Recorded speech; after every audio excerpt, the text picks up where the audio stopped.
Bonjour à tous, vous êtes sur RTI2 et vous suivez l'édition de la mi-journée. À la une de ce journal, un drame survenu il y a quelques jours à Abobo, Anonkwa, Kouté. Des habitations ont été ravagées par un incendie assez violent qui a détruit des cours et brisé plusieurs vies sur son passage. Drame également au Bénin où 26 corps ont été repêchés du bus tombé dans le fleuve Ouémé il y a quelques jours. 18 passagers restent toujours portés disparus. Bienvenue si vous nous rejoignez, vous suivez l'information sur la chaîne proche des populations. Un violent incendie s'est déclaré dans la nuit du dimanche 17 août à Abobo, Anonkwa, Kouté, secteur pharmacie Iris. Le feu a ravagé de nombreuses habitations touchant plusieurs familles. 2 personnes brûlées au second degré ont été évacuées au centre des CHU de Cocody selon le groupement des sapeurs-pompiers militaires. Cécilia Bassolé et Anissette Conan Blessing. Ça fait 4 ans ici. Il y a un bébé, il a tout perdu, les titres de mes enfants. Les flammes ont tout ravagé ce dimanche soir à Anonkwa, Kouté, secteur pharmacie Iris dans la commune d'Abobo. Plus de 100 baraques réduites en cendres. Des familles entières se retrouvent sans toit au milieu des décombres. Moi, je suis allée me laver et venir. C'est ma voisine même qui a crié pour me dire qu'il y a feu. Parce que ma grande soeur aussi est ici. Elle m'a dit qu'elle partait au travail. Donc moi, chez moi, là, puisqu'on dit que c'est chez elle là que le feu a commencé. Je suis venue voir chez elle. Hier soir, je suis quitté au travail, environ 19h. Voilà, vraiment, dès que je suis arrivé à la maison, j'ai déployé mes affaires. J'ai appris que la feu a pris derrière là-bas. Donc j'ai lutté. J'ai fait sortir madame, elle a 5 enfants. D'ici, il prendra, le feu arrivé à mon niveau. Voilà, sincèrement, il n'y en a pas plus supporté. Voilà, il était brûlé, je suis parti à l'hôpital, mais j'ai dormi là-bas. Bon, il y avait une femme qui préparait et elle a déposé sa marmite vers le gaz. On dit elle a fermé la porte. Lorsqu'elle est partie fermer la porte, elle allait payer quelque chose à la boutique. Donc d'ici qu'elle va revenir, donc la marmite avait déjà chauffé. Donc c'est comme ça, ça s'est enflammé sur le champ. Lorsque ça s'est enflammé, les voisins sont venus pour qu'ils puissent éteindre. Comme hier le vent était trop fort, donc au fur et à mesure, ça s'est pris. Donc, quand ça a pris de l'autre, les jeunes, ils ont essayé d'éteindre, mais ils n'ont pas pu. Dans les ruelles noircies, on sent surtout la tristesse sur le visage de ses habitants. Si certains n'ont pu rien sauver, d'autres cherchent encore au milieu des restes brûlés.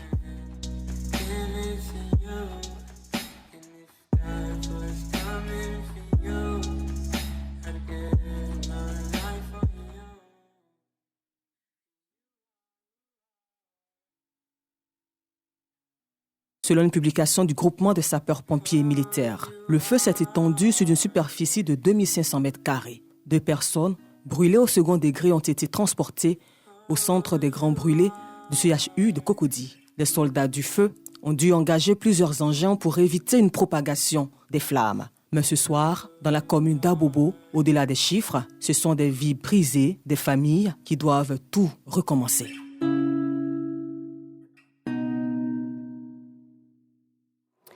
Nous réaffirmons encore une fois tout notre soutien aux familles touchées. Le chef d'état-major particulier du président de la République Alassane Ouattara, le général Bakary Diarra-Souba, a offert une ambulance et un groupe électrogène au centre de santé urbain de Thiémé. À travers ses actions sociales, le donateur entend œuvrer pour assurer un accès à des soins de qualité aux populations vulnérables, mais surtout réitérer son engagement aux côtés du gouvernement dans sa quête permanente du bien-être des populations. Un reportage de Boubacar Silla, commenté par Soro Corona. Un forage inauguré au siège de la chefferie, une ambulance flambant neuve et un groupe électrogène offert au centre de santé urbain de Thiémé dans le département d'Odéné. Des dons du général Bakary Diarra-Souba, chef d'état-major particulier du président de la République Alassane Ouattara. Par ses actions de portée sociale, le donateur répond favorablement aux doléances des populations et aux responsables de cet établissement sanitaire. Avec l'acquisition de ce groupe électrogène, les coupures intempestives au niveau du centre de santé, c'est fini.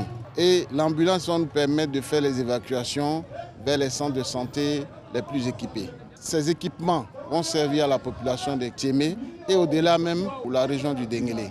Merci infiniment au général parce que ça, c'est vraiment un grand espoir pour les femmes. Président de la cérémonie de remise, la ministre de la Famille, de la Femme et de l'Enfant, Nassene Batouré, exhorte l'ensemble des cadres de Timé à emboîter le pas aux donateurs qui s'inscrit dans le programme de la Côte d'Ivoire solidaire du président de la République, Alassane Ouattara. Celle qui demande aux élus et cadres d'être proches des populations rurales. Le général de brigade Djarassouba, c'est un homme de cœur. C'est un philanthrope engagé, conscient de la corrélation entre le sport et la santé. Il vient une fois encore, les bras chargés de générosité dotés, le centre de santé de Tiémé d'un groupe électrogène et d'une ambulance médicalisée. C'est par une marche sportive qu'a débuté la cérémonie sociale à Tiémé. La célébration des 65 ans de l'indépendance de la Côte d'Ivoire a résonné à travers tout le pays. Notre équipe de reportage qui est à pied d'œuvre sur toute l'étendue du territoire vous propose de voir la célébration dans plusieurs localités. C'est dans une atmosphère festive que la localité de Gouanlé, dans la région du Tonkpi, a célébré le 65e anniversaire de l'indépendance de la Côte d'Ivoire. La cérémonie officielle a débuté par la revue des troupes passée par le sous-préfet Éric Ekra. Prenant la parole, l'autorité administrative a exprimé sa reconnaissance au président de la République pour les nombreuses actions de développement engagées dans la région du Tonkpi. Le sous-préfet a également appelé à la préservation de la paix, de l'unité et du vivre ensemble.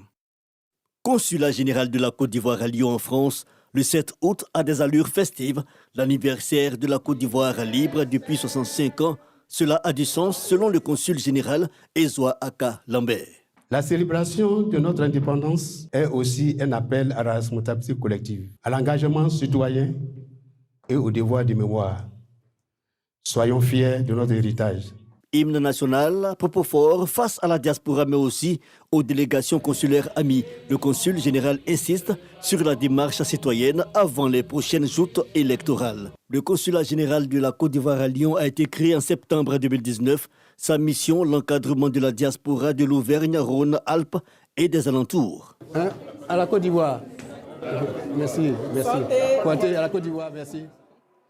Après avoir triomphé d'un AVC, l'artiste Nguès Bonsens signe un retour sur la scène tradimoderne avec un nouveau single. Un hommage vibrant à l'intelligence et un message de résilience et de clairvoyance. Par cette sortie, l'artiste espère rallumer la flamme auprès de son fidèle public tout en réaffirmant sa place dans le paysage musical ivoirien. Sephora Zegui. Nguès Bonsens revient sur la scène musicale tradimoderne avec un nouveau single intitulé « Ongles les dents ». Une sonorité traditionnelle baoulée au rythme de sa guitare, mêlant authenticité et danse du terroir.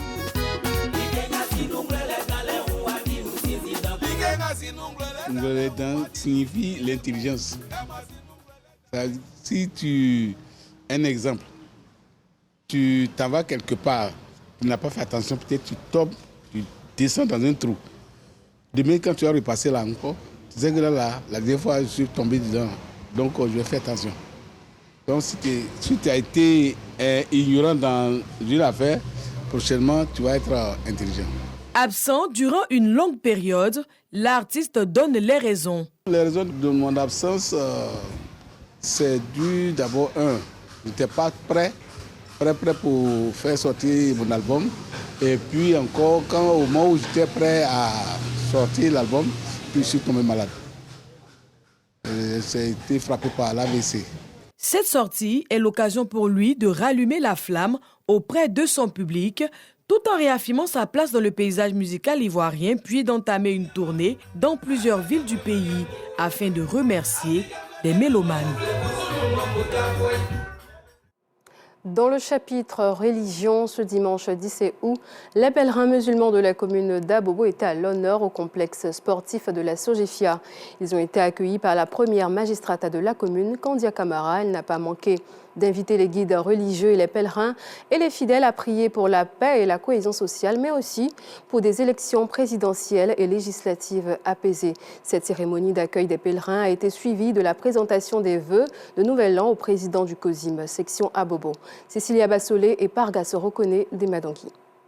Commune d'Abobo, complexe sportif de la Sogefia, le choisi pour la 9e édition de la cérémonie d'accueil des pèlerins musulmans suivie de la présentation des vœux de Nouvel An islamique au président du COSIM section Abobo. Les pèlerins À travers le porte-parole, El Hadj Koné Mamadou n'ont pas manqué d'exprimer leur gratitude au président de la République, Alassane Ouattara, non sans traduire leur reconnaissance à la première magistrate de la commune d'Abobo Kandia Camara pour leur avoir permis d'effectuer ce voyage spirituel en toute quiétude. Nous avons prié à l'endroit de notre nation, qui est la Côte d'Ivoire. Nous tous, nous avons dirigé notre prière à l'endroit de la paix et la cohésion sociale. Dr Moussa Diabaté, président du Conseil supérieur des imams des mosquées des affaires islamiques, COSIM, section Abobo, par la voix de son secrétaire général, l'imam Koné Youssouf Yafigué, a salué la mairie pour ce grand geste de portée spirituelle. Adja Kandia Kamara, merci pour son soutien constant et indéfectible à l'endroit de la communauté musulmane, et particulièrement à l'endroit du COSIM Abobo. Et nous prions pour elle, afin que Allah subhanahu wa ta'ala l'inspire davantage pour la réalisation des projets structurants dans notre commune, sous la guidance de notre président Alassane Ouattara. Marraine de cette double cérémonie empreinte de spiritualité, Kandia Camara, maire de la commune d'Abobo, a félicité les pèlerins pour avoir accompli avec sérénité et succès l'ensemble des rites du Hajj. Elle a également saisi cette opportunité pour exhorter les guides religieux à prier pour le chef de l'État Alassane Ouattara, mais aussi pour un scrutin présidentiel et des législatives apaisées. Je voudrais vous demander humblement de continuer ces prières afin que la Côte d'Ivoire demeure en paix, afin que l'élection présidentielle qui pointe à l'horizon se déroule dans la paix, dans la cohésion. Kandia Camara a aussi invité les jeunes à ne pas se laisser manipuler avant, pendant et après les élections. Elle les a surtout demandé de tourner définitivement le dos à la violence et à la haine sous toutes ses formes. Cette année, ce sont au total 503 femmes et hommes de la commune d'Abobo qui ont effectué le pèlerinage en Terre Sainte d'Arabie Saoudite. Toujours en religion, la mutuelle Rama de Yopougon-Port-Boué II a investi son nouveau président, Cheikh Ismaël Koulibaly, le week-end dernier. Une cérémonie couplée avec la célébration des pèlerins de l'édition 2025. À cette occasion également, les représentants du Conseil supérieur des imams des mosquées et des affaires islamiques COSIM et les participants ont encouragé la cohabitation harmonieuse et la paix. Joël Gossier.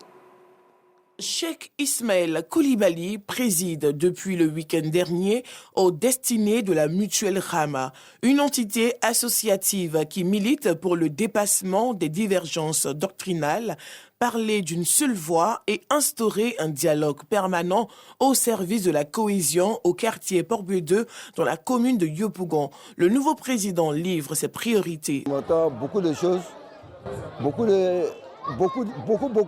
choses, surtout la cohésion, l'entente, et puis vraiment surtout se diriger vers des bons actes pour la communauté.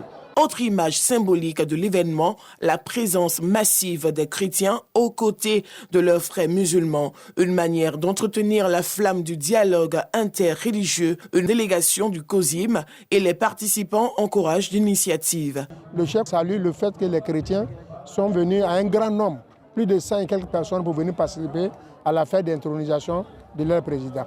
Ça montre que entre les religions en Côte d'Ivoire, il n'y a pas de problème. Ça montre qu'entre les ethnies en Côte d'Ivoire, il n'y a pas de problème. Cette manifestation mérite d'être encouragée. Elle doit également prendre de l'ampleur en Côte d'Ivoire pour que la Côte d'Ivoire signifie à jamais. En marge de l'investiture du nouveau président de la mutuelle Rama, une célébration officielle des pèlerins de l'édition 2025.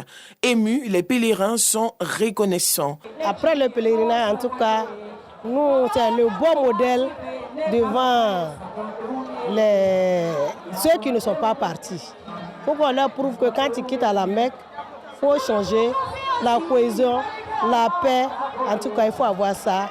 Et puis, ne pas te mettre dans n'importe quoi. L'islam étant une religion de paix, le prophète étant un messager de paix, le musulman doit suivre ce comportement de paix, de cohésion.